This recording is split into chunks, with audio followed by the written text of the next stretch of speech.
It wasn't love. I was impressed by Dylan, fascinated by him, and his seduction campaign was relentless. That explains it. You were powerless to resist. I was playing straight. I had to let him believe that he was in with a chance, and then suddenly it was possible. I don't know why. Because he turned you on. You wanted him. No, he wanted me. This man who could do anything and have anything, he was obsessed with me. What, so you gave yourself to him like some kind of prize? I suppose. Yes. It was like I wasn't there, Maya. Like I was watching myself do all these things that I never imagined I could do. I wouldn't say never. There was Norman. Don't you throw that at me. That was for us. Yeah, but I had to find out afterwards. You didn't feel guilty then. You don't feel guilty now. I felt guilty the whole time. The thought that I might lose you was killing me. That's why I ended it with Dylan. After you made love to him over and over again. I'm sorry. I don't know how you could do it. I don't know who you are anymore. Yes, you do. I am still the same person that you married. No! She was faithful, she was honest, and she was 100% gay. And I 100% want to be with you. Wait till Mark hears about this. After all the grief you gave him for fancying me. And Libby? Won't she have a laugh? Well, you'll gang up on George and then you turn out to be exactly the same. I am nothing like him. You are exactly like George. You are self-centered, sly, deceitful, and the person you are deceiving the most is... What's with all the yelling, man? And don't tell me you're not fighting because you woke me up. It's okay. Just tell me what's going on. Stratton was grossly negligent. It's only sheer luck he didn't sever the serratus anterior nerve. As does Mrs. Brent's recovery time's going to be vastly increased. She needs to be told about the situation. All in good time. My first priority is to put her husband's mind at rest. Excuse me.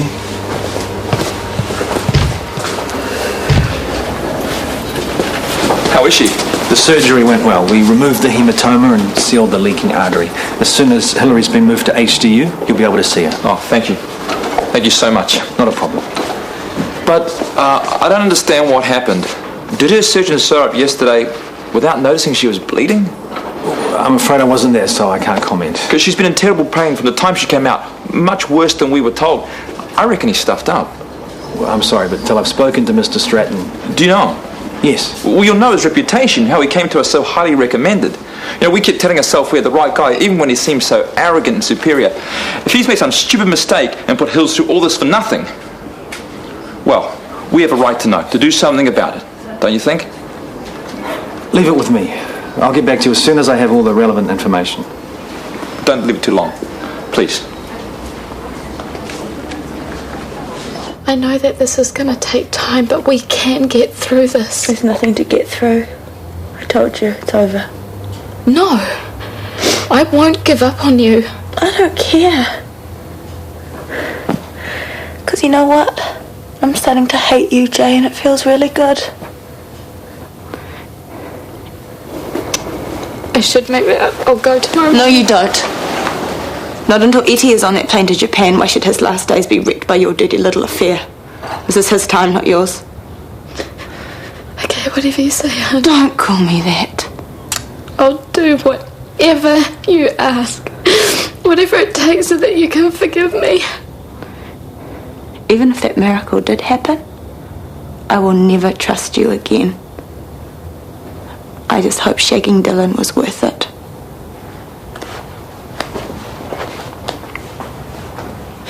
I know some people around here think I'm hard on doctors. Whatever gave you that idea? But it's only because of men like Clive Stratton.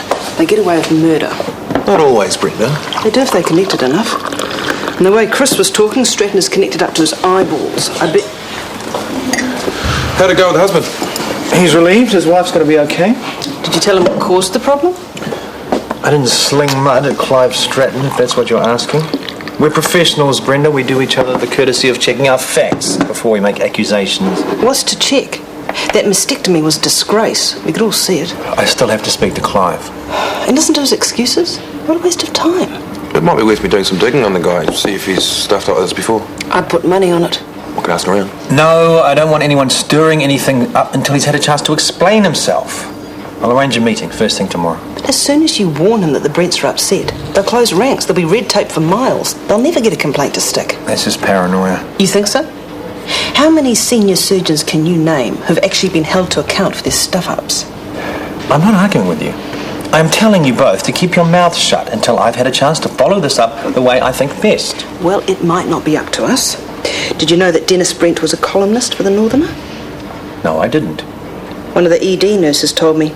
She's read his stuff. Apparently he loves a good expose. Well, he won't be getting any information from here, not unless it comes from me. We're quite clear about that, aren't we? Crystal. Yep.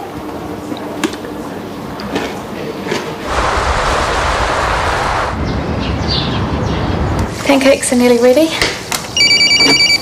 Sorry, I'd better get back. Jacob, Lynn. Nita, hi. What do you mean you can't come into work? What are you talking about? Best looking. Actually, I think I might shoot off to Scarlett's. I've got this DVD from my Japanese family that I want to show her. A DVD? When did that arrive? This morning, by courier. You never said. Yeah, well, we can't tell each other everything, can we? I'd love to see it. Maybe later. Catch ya. Well, this is going well. Keeping things sweet for Etty. My mobile keeps ringing. It's not my fault. Nothing ever is. I've read about your work, Chris. You're turning into serious competition for me, worse than your father. This carries on, I might have to have you shot. Thank you. Actually, Clive, much as it's great to see you, there's a work matter I need to discuss, and it's rather delicate. Go on. I performed an emergency operation last night on a patient of yours, Hilary Brent. She was one day post-op after a mastectomy. She had a large hematoma caused by a leaking latissimus artery. It happens sometimes. Not in my personal experience. But aside from that, the general standard of surgical work was far below what I would consider acceptable. Her recovery has been seriously compromised. Is she stable now? Thankfully, yes. And while I'm assuming this is a rare bad day on your part, I can't ignore it. You must know that. You haven't ignored it. You've dealt with the hematoma. You've informed me. Since the patient is now stable, there's nothing more to be said. I disagree. Mrs. Brent and her husband are asking questions. Send them to me. But remind them first, the woman's in a far better state now than she was pre-operatively. You botched the operation, Clive. I'm asking you to take responsibility. Now, you listen to me. Surgeons are not infallible. If we had to be, none of us could do the job. That's not the point. The medical council says it is. That's why there are conventions in place to stop us being penalised every time there's an unexpected post-op complication. That's not what this is. Do you want me to list the mistakes you've made? I want you to drop it. Well, I don't think I can. Ethically, I'm Oh, bound... please. You've inherited your father's arrogance, if nothing else. I didn't want this to get personal, Clive. You could have fooled me. We're supposed to be colleagues, Christopher. My first responsibility is to my patient. There'll be hundreds of patients, but only a handful of fellow surgeons you can turn to when you need us. You do not want to make an enemy of me. Enjoy your breakfast.